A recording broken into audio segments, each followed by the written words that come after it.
sa tawag ng magpapaulak po sa para makapagturo sa inyo ng salita ng ating Panginoon kahit sa maikling oras lang. Hindi po kasi lahat ng tao na handang makinig ng salita ng Panginoon. We're grateful and thankful po sa inyo kasi pinibigyan niyo kami ng karanang pagkain ng salita ng ating. So ito po ay mga ilang pahayag lang po ng ating Panginoon Jesus. Nais ko lang ibahagi sa inyo po sa dalawang gabi. Kayo naman po ay naniniwalaan po na ang Panginoon ay ating Diyos. Naniniwala po ba kayo ng Panginoon Jesus ay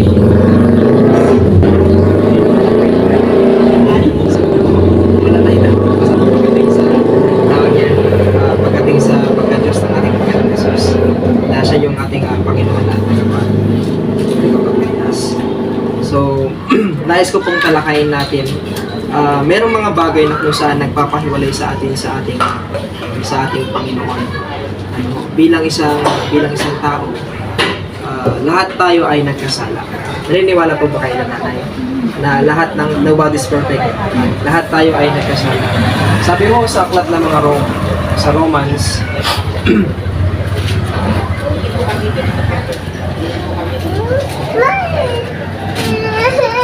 sabi mo sa Romans chapter 3 verse 23 ay ganito. Yamang ang lahat ay nagkasala at hindi nakaabot sa kaluwalhatian ng Diyos. So maliwanag na sinasabi ng Apostol Pablo na tayo ay nagkasala. So merong mga tao na hindi nila tanggap sa kanilang sarili na hindi sila nagkasala. May mga tao nagsasabi, hindi naman ako pumapatay, hindi naman ako nag-aargabyado ng kapwa, hindi naman ako gumagawa ng masama.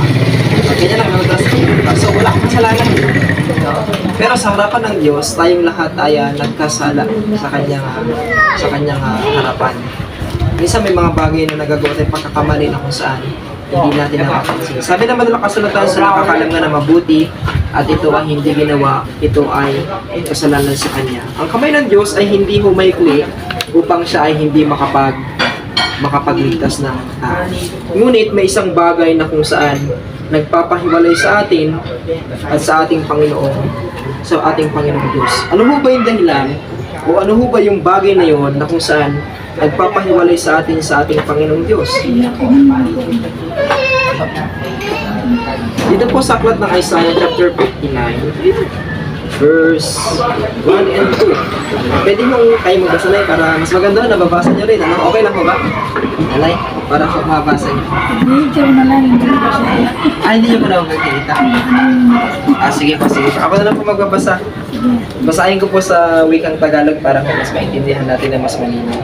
Sabi ho sa Isaiah chapter 59 verse 1 and 2, narito ang kamay ng Panginoon ay hindi umiksi na di makapagligtas, hindi man nahina ang kanyang pakinig na di makarinig, kundi pinaghihiwalay o pinapaghiwalay ng inyong mga kasamaan, kayo at ang inyong Diyos, at ang inyong mga kasalanan ay siyang nagpakubli ng kanyang mukha na sa inyo upang siya ay huwag makinig.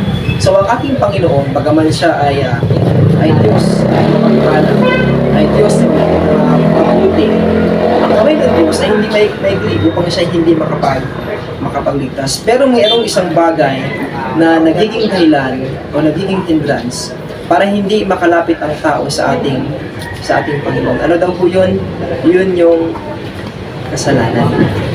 Dahil sa kasalanan na yun yung dahilan kung bakit hindi tayo makalapit sa Panginoon, kung bakit hindi niya dinidinig yung ating mga panalangin. So ano nga ba yung dapat natin gawin, nanay? Ano yung dapat natin gawin para tayo ay maging tunay na lingkod ng ating Panginoon? Alam niyo po ba dapat yung gawin, nanay? Para tayo ay maging tunay na tagapaglingkod ng ating Panginoon. Para tayo ay maitagtag sa Kanya. Kaya siya, kung paano tayo magiging Kristiyano. So, ang mga Pilipino, we claim to be a Christian. Tama ko. We claim to be a Christian country. Kung tatanungin niyo ang mga tao, mali ang kadalasang sagot nila, Kristiyano sila. Tama ko. Kristiyano, siguro sa salita, pero pagdating sa gawa, minsan hindi ko nakikita. Ano ba yung pagiging Kristiyano o paano ba maging isang Kristiyano. Ano ba yung mga tawag yan? Ano ba yung mga step o ano ba yung dapat gawin ng isang tao para siya ay matawag na lingkod ng Panginoon, para siya ay matawag na isang Kristiyano? Unang-una po, dapat po ay mapakinggan niya ang salita ng ating Panginoon. So dito mo sa aklat ng Romans, chapter 17, o chapter 10, verse 17. Kaya nga, ang paniniwala ay nanggagaling sa pakikinig, at ang pakikinig ay sa pamamagitan ng salita ni Kristo. So yung faith, nanggagaling ho sa pakikinig ng salita ng ating Panginoon. Sa palagay niyo ho, nanay, paano kayo magkakaroon ng pananampalataya kung yung isang bagay hindi na napakinggan?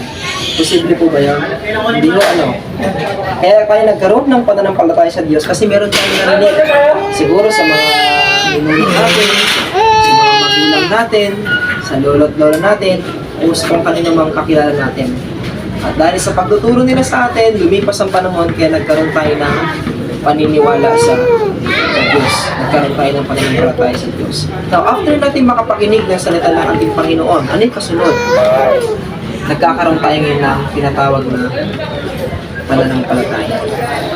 So yung faith na yon, kapag napakinggan mo yung salita ng ating Panginoon, pumapasok mo yung tinatawag na pananampalataya. Alam niyo po ba kung ano ibig sabihin ng pananampalataya, nanay? Anong ibig sabihin ng pananampalataya sa palagay ninyo? Manalangin sa Diyos. Ano po? Bukod doon. Bukod doon, nanay.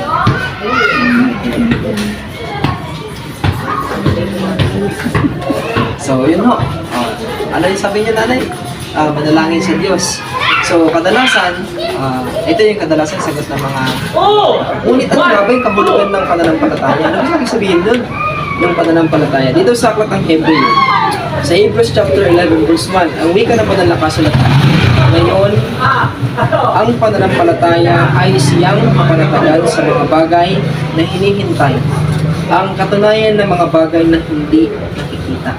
So, yun ho yung ibig sabihin ng pananampalataya. Kapanatagan sa mga bagay na hinihintay, ang katunayan ng mga bagay na hindi nakikita. Bigyan ko kayo ng halimbawa, nanay. Naniniwala ka ba, nanay, na merong hangin? Naniniwala ka po.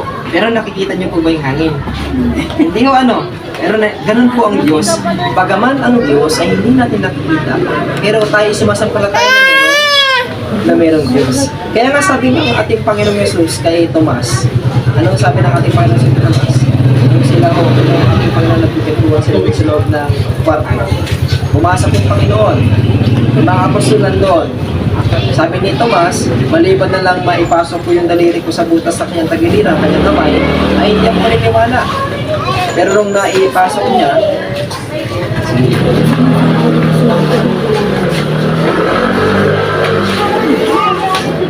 so nung naipasok niya ho yung kamay niya dun sa mga butas ng tagiliran ng ating Panginoon Jesus at sa kanyang kamay, naniwala siya. Ano sabi niya?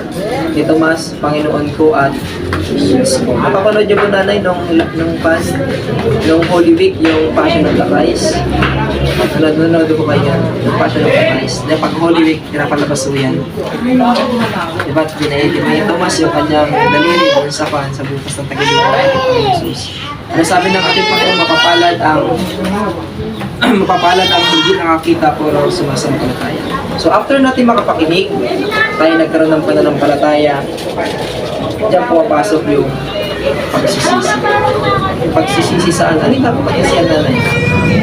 Yung mga kasalanan. Tama ko, nakuha ko, nanay. So dapat yung pagsisisihan yung mga kasalanan na kung saan nagawa ng isang tao. So sabi mo sa aklat ng mga gawa, o aklat ng Acts chapter 2 verse 38 ay ganito. Sinabi sa kanila ni Pedro, mangagsisi kayo at mangagbautismo ang bawat isa sa inyo sa pangalan ni Jesucristo sa ikapagpapatawad ng inyong mga kasalanan at tatagapin ninyo ang harap ng kanal ng Espiritu Santo. So, kailangan pagsisihan yung mga kasalanan kung ito ay kapatawad. Pero kung ang isang tao, nanay, hindi niya pagsisisihan ang kasalanan niya, patatawarin mo siya. Sa ating mga tao normally, kapag hindi pinagsisihan ng tao yung kanyang kasalanan, pinapatawad ba natin? Hindi ano, kailangan pagsisihan yung kasalanan niya. Sa harapan ng Diyos, tayong lahat ay nagkasala. Sabi natin, basa natin kanina.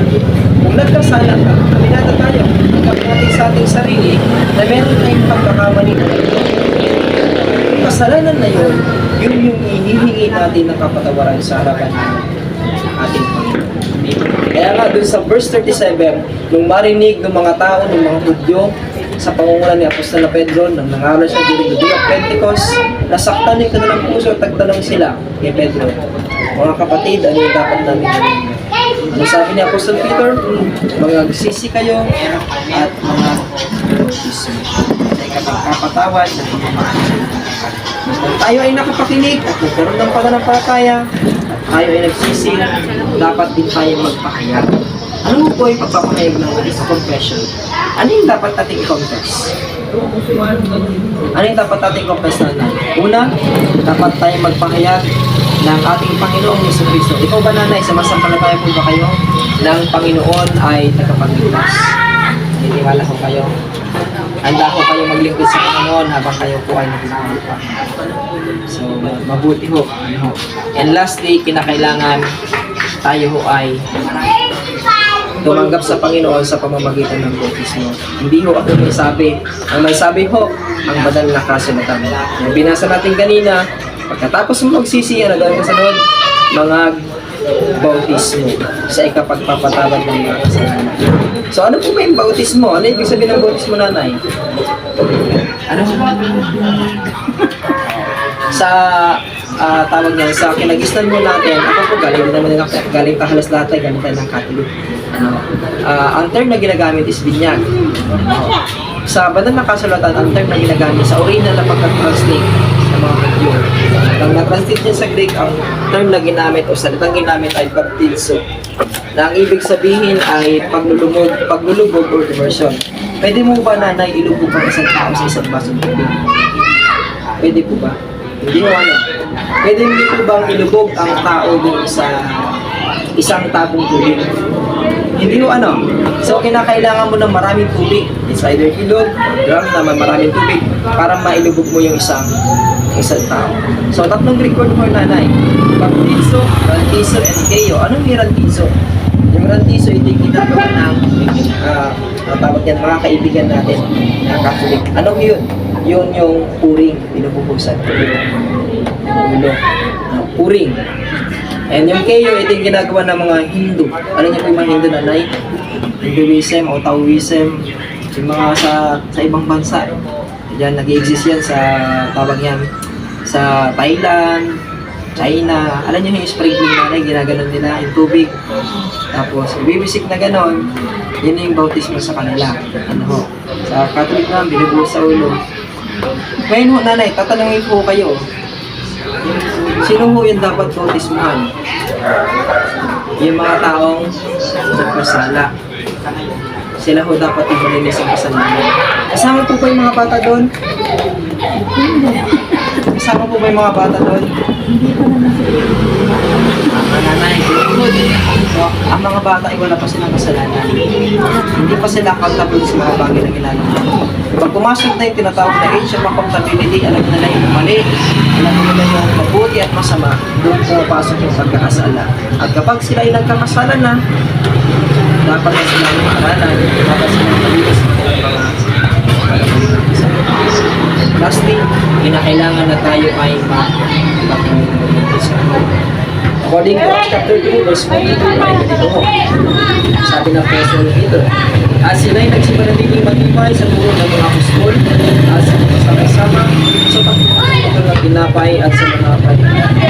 So, ito, ibig sabihin, ang Panginoon, nila ay turo ng mga apostles na kailangan po nating magpatuloy na maglingkod sa ating Panginoon habang tayo po ay.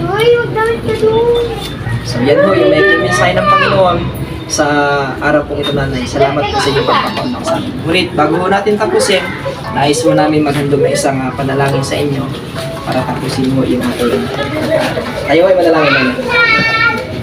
Mapagpalang Diyos, Ama namin na makapagalan sa lahat. Ikaw po ay aming sinasamba at nasasalamatan. Salamat po sa pagkakataong ito sa tahanan na kung saan binigyan kami ng pagkakataon na ipangaral ang mga dating salita. Naway naging mas maliwanag sa Kanya to. Nawa ay naintindihan niya. Loobin niyo po nawa, Panginoon, na buksan niyo ang Kanyang puso, ang Kanyang pag-iisip, kung sa ngayon ay maintindihan niyo na lubos ang inyong pong mga dakilang kalooban. Dalangin po namin Panginoon na pagpalain niyo po ang tahanan ito kasama po natin ang sambahayan at ng mga mangisipin. Patuloy na ipagkaloob ang kanilang pangailangan sa araw-araw. Lalong higit ang pananampalataya na alisunod sa mga dakilang kalooban. Ingatan niyo po kami sa mabuhay ng araw na ito at ang lahat po ng ito ay ang panalangin, pasasalamat at inaasang matatanggap sa pangalan ng Jesus. Amen. Thank you po nanay sa inyo pong pagkakunan. Anong po pangalan ng nanay? Ramina